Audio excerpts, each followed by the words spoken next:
Salut, salut, salut.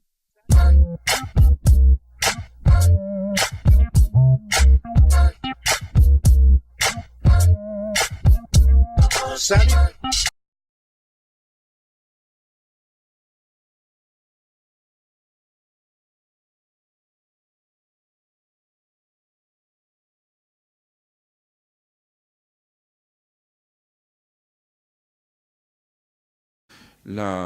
L'astrophysique, par exemple, raconte que dans 5 milliards d'années, ça c'est une histoire à laquelle je tiens, dans 5 milliards d'années, quels que soient nos efforts, le Soleil disparaît.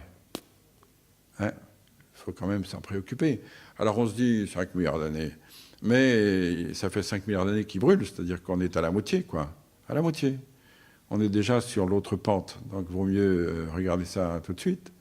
Alors, j'en ai parlé au copain Hubert, bien sûr, à Reeves. Alors, dans son superbe accent canadien, il m'a dit « Mais c'est parce que le soleil est mal mélangé, il faut le touiller. » Il a dit « Il faut le touiller. » Bon, touillons. Alors, comment on peut faire ça? Il me dit si on le bombarde, ça va mélanger un petit peu tout ça et son brûlage nucléaire se fera un petit peu mieux. Enfin, ça va un petit peu rallonger la sauce, mais ça ne règle pas la question quand même.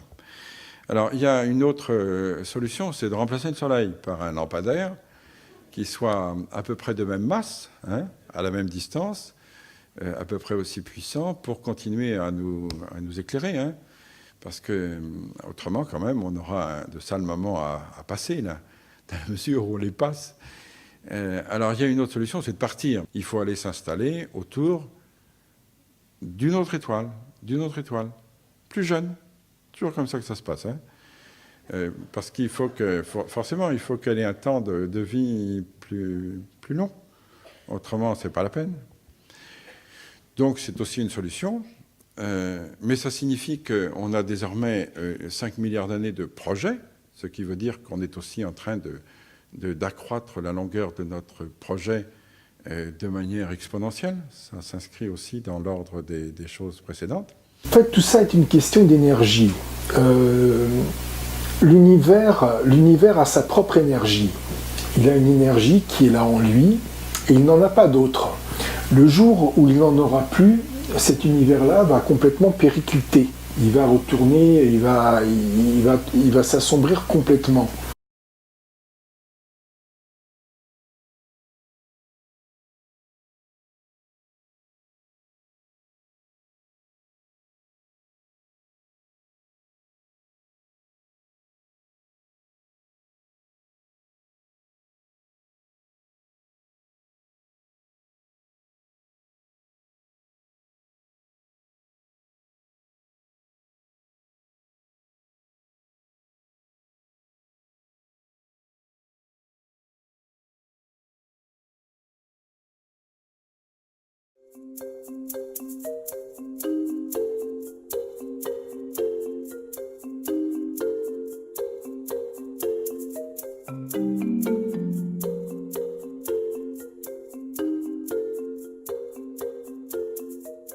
Alors, ce travail a livré de nouveaux fossiles et ce qui a permis aussi de comprendre mieux l'anatomie de ces hommes de Djebel Irhoud. Ils étaient déjà documentés par plusieurs spécimens trouvés dans les années 60 et là ils ont trouvé une dizaine de nouveaux restes avec des caractères anatomiques qui permettent vraiment de reconnaître l'espèce à laquelle appartient ces fossiles. Des caractères classiques qu'on retrouve très clairement chez les Homo sapiens.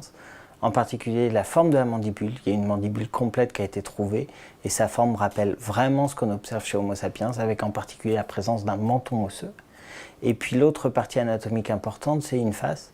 Ils ont trouvé une partie du maxillaire et puis de la partie de l'os frontal au-dessus des orbites qui ressemble beaucoup à ce qu'il y a aussi chez Homo sapiens. On est les seuls en fait à avoir une petite particularité. C'est une forme discontinue du relief osseux qui est au-dessus de notre œil, alors que chez les Homo erectus ou d'autres espèces, c'est une grosse barre osseuse. Et bien sur le spécimen là qu'ils viennent de découvrir, on retrouve la forme commune d'Homo sapiens, avec des reliefs osseux bien marqués, ce sont des fossiles anciens bien robustes, mais quand même une discontinuité, une zone un petit peu particulière qui est clairement celle qu'on voit chez Homo sapiens. Donc toutes les hypothèses de Cheikh Anta Diop, toutes les hypothèses, tout le délire afrocentriste sur lesquels repose l'histoire officielle de l'UNESCO, sur lesquels repose le congrès de Durban, sur lesquels repose la culpabilisation de l'Europe, tout est faux. Tout est réduit à néant par la génétique. C'est extraordinaire. C'est une véritable révolution.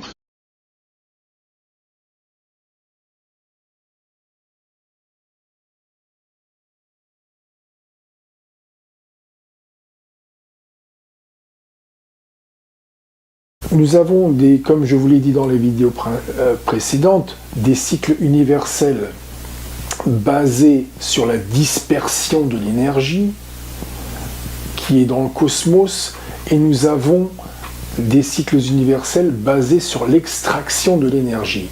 Et notre chaîne d'espèces réagit en conséquence de ça d'une certaine façon, en pratiquant certaines activités. Soit elle est nomade, soit elle chasse, elle est nomade, elle tourne autour du monde, soit elle s'établit dans des territoires, forme des nations, des pays, des clans, des terroirs bien à elle, et pratique l'agriculture ou pratique une espèce de sédentarisme. Notre chaîne développe une nouvelle espèce en conséquence d'un nouveau cycle. L'espèce ne passe pas de son cycle parce que ça serait changer terriblement son habitus profond. On ne survit pas à ce genre de choses, on ne passe pas comme ça pour survivre à des choses aussi différentes. On vit sur certaines conditions. Quand ces conditions ne sont pas là, on disparaît.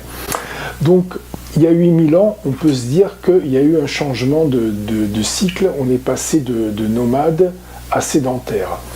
Les cycles durent normalement 24 000 ans. Donc chaque espèce dure 24 000 ans.